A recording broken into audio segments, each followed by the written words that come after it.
Speaking of debauchery, I want to talk Louis C.K. So there was obviously the latest round in Louis' trials and tribulations. I think somebody has just been dispatched to follow him around and like film him when he does stand-up sets. I'm not sure how that works. I'm always curious, but I'm curious. I have a curiosity. So like when people say, I am the world's biggest Frankie Valli fan. I've been to over 400 shows. I have all the buttons. I do this, that, and the other.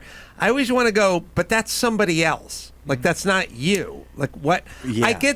I totally get the part where we like eating at Laurie's and having prime rib.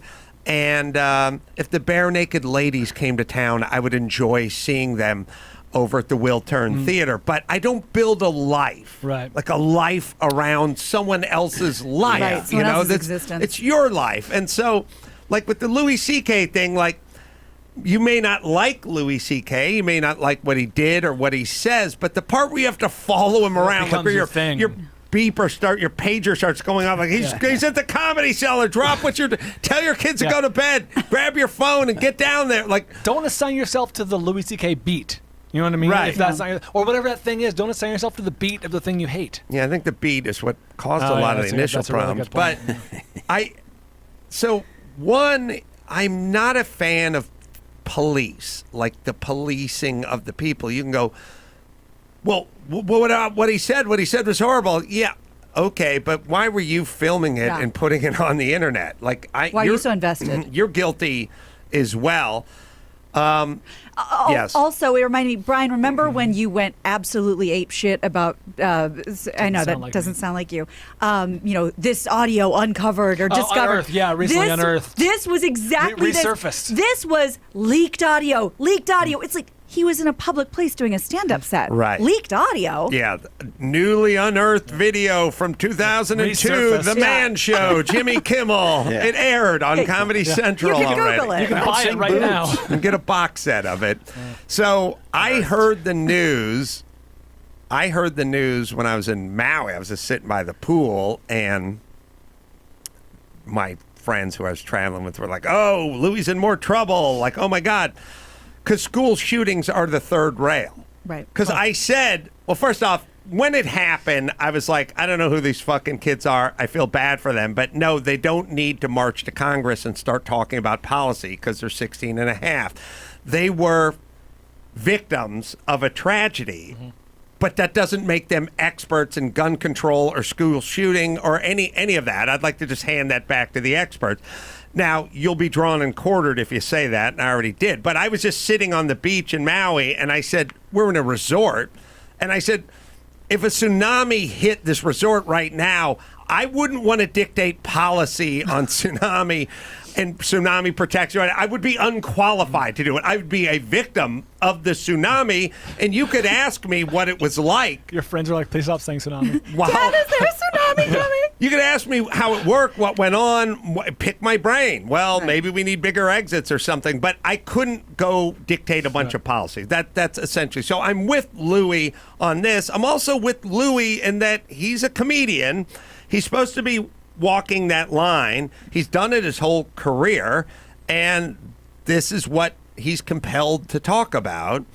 You said a great thing, third rail. That's been his MO forever. That's who he is. That's his persona. He's a third rail comic. He's going to get to the edgiest stuff, the stuff that might electrocute you or electrocute him. He's not sure till he gets there. So nobody should be surprised that he's doing these kinds of jokes. He's been doing them for 25 years. This is what he does. He went on SNL when he guest hosted, and his stuff was crazy off the rails about child molesters and things like that. This is what he's attracted to as a comedian, so don't be surprised when he does more of it. I thought Doug Stanhope made a good point also on Twitter, which is Is there anywhere comics can go anymore and just work on material that isn't immediately blasted across? Louis didn't necessarily think this material was ready yet. I don't know as if it would differ far from what it was in Louis's hands.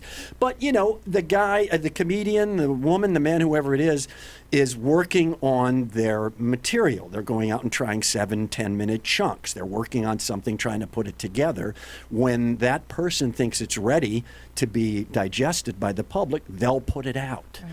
So to have these quote-unquote unearthed tapes, it's kind of goes against the creative process for them. And then whenever the thing comes out and you want to rail against it, go.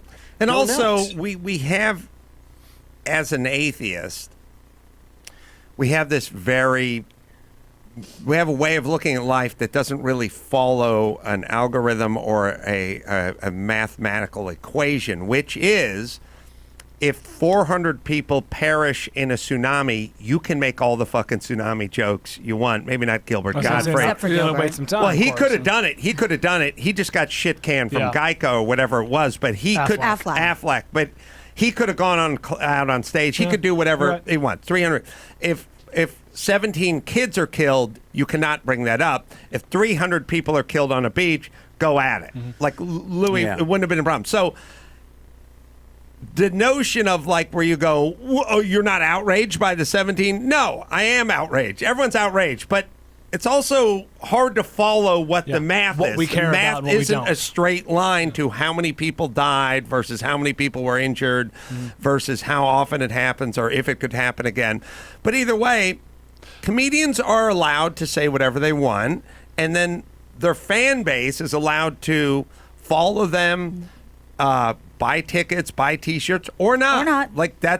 That's how it works. Speaking of math that doesn't always add up, is there an added element with Louis specifically where he is coming back from this scandal? You know what I mean? He's not yet, you know what I'm saying? He's not yet in the mea good graces. culpa. Yeah, exactly. Right. He's still in the public perception. He's still asking for forgiveness. Yeah, there's no redemption yet. Yeah, that's It's what I'm also sort of trying to articulate. it's so weird what we do, which is Louis C.K. in my perception, he knocked around for a long time as just sort of a working comedian. And I had him on the morning show back in the day and stuff like that. And he struck me as like a funny guy, but not like, oh my God. But then at some point he got anointed. Like he is the voice of comedy. And it's weird because he's banging around for 15 years with, some success, but not the big. And then he gets anointed to be the arbiter of comedy for a while.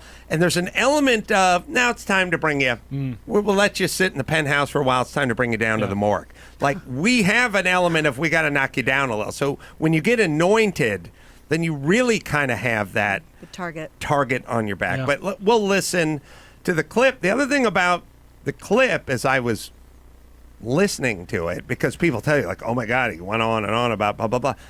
He dedicated 10 or 11 seconds to the Parkland thing out of this minute and 10 seconds. It wasn't like that was his premise. He did about 10 seconds at the end. Here we go.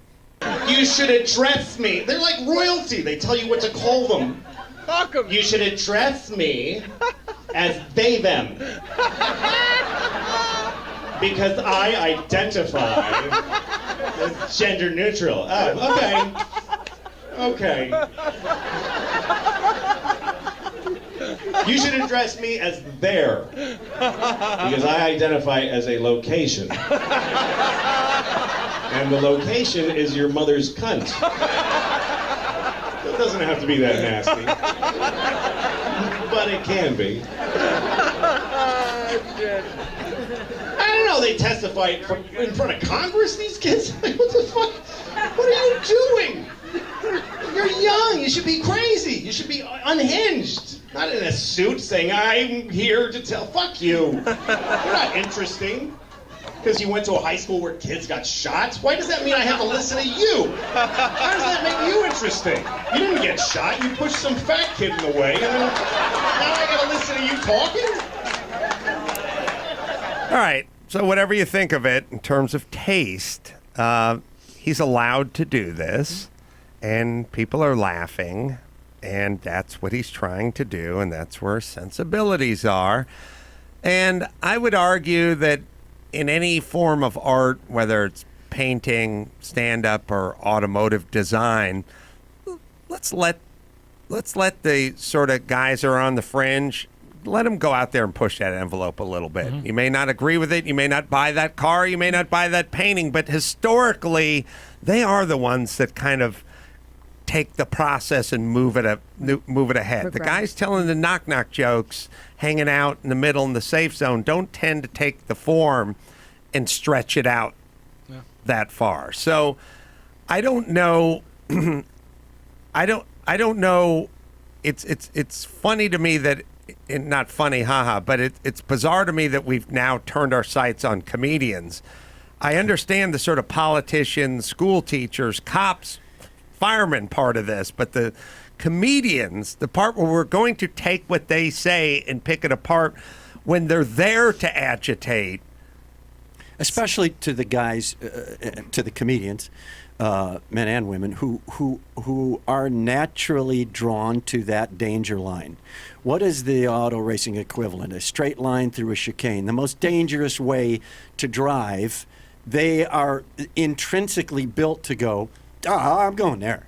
You know, I think it's an honest reaction inside a Louis or Anthony Jeselnik or any of these comedians who are drawn to that.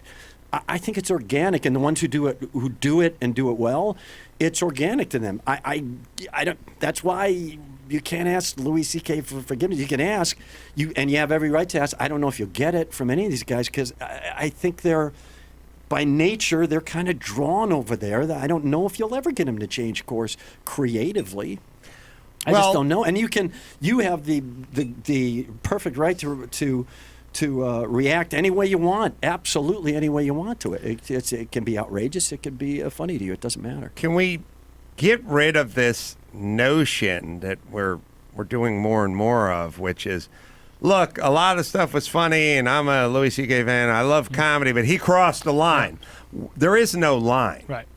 Your line, my line, the nun's line, the school teacher's line, the line of anyone who was born 200 years ago. All the lines are different. Yeah. Their lines are insanely different. There was a line where Ricky and Lucy couldn't sleep in the same bed. Yeah. They had to sleep in separate beds as a married couple in an apartment. They couldn't say the word pregnant. There was always been lines. There were lines that had to do with, snuff and etiquette and powdered wigs and dueling. And we've always had lines. Who are you to say where the fucking line is? I love when people go, hey, that guy's normally fine, but now he crossed the line. That's too much. That's too far for even me. Well, he didn't cross his line. Mm-hmm. Right. He's the comedian.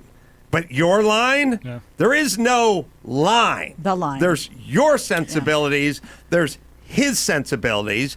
You could be a Mormon and a fucking Christmas card is crossing the line, but it's not crossing my line. So this notion that, hey, he crossed the line, people should be forced to say cross my line. Yeah. Because it's not the line, it's your fucking line and your delicate sensibilities. And who was it? Was it a Supreme Hold Court? on. Yeah. I gotta sniff. No, please. First one of 2019. Nice.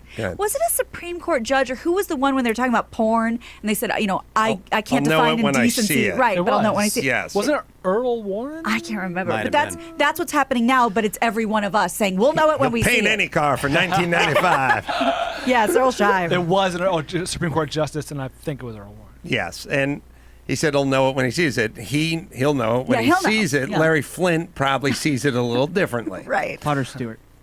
Or Potter Stewart. Right. Or Potter You didn't Stewart. let him finish, Chris.